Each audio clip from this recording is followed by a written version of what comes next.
what's inside of a Dewalt lithium battery, and we're gonna open this up.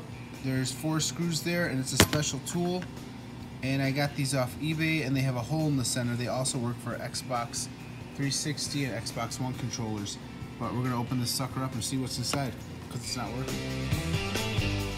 All right, so my battery wasn't charging to further than like 1, so I didn't know why, so I'm gonna open it up. Somebody told me that if you eliminate one of these, but it won't last forever, that you can jump it, where if one of these is only bad, usually one's bad, you could jump it.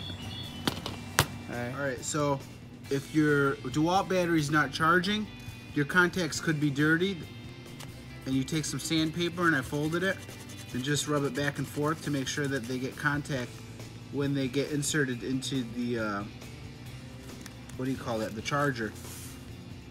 But you can see what's happening. I'm sanding that, and that way it's gonna get contact. So that's about it. Try that first before you go ahead and open your unit up. I think it's just this one and that one, which is your negative, it's black, and your positive here. I don't know what the deal is with these 3 right here, but you could hardly get your sandpaper in there, but I'll clean them anyways. But I think it's all about these ones right here, which are copper color, not the gold ones. But it won't hurt to clean them all, especially if you don't have to open your charger up to get in here either. You could do it without opening this thing up and get in there, so that's it. Showing you guys what's inside of a battery. This one's not getting a full charge on the reading. It's only stopping at 1 bar. Now, a friend of mine told me that that means that one of these cells is bad, is what usually happens. So if you disconnect all of these and take a power tester and put it on each side, one of them will read totally dead, but you gotta disconnect them because right now they're all connected. So if you wanna get a new one, you could probably purchase a new one of these cells on eBay and put it in, or you can just bypass it and you'd be running off 4 cells instead of 5. But I'm gonna disconnect them all. I can't hold the camera and record and do this at the same time. It'd be like a 20-30 minute video, but I'm telling you guys what needs to be done if you wanted to do it. Now, if you had 2 bad batteries, that'd be great, because you can just take one of these, disconnect them, find out which one it is, and put it back together and solder it. Real easy fix. Wouldn't take you more than probably 10 or 15 minutes, but that's what needs to be done. Sometimes these don't get a contact because they get dirty, and people don't realize this.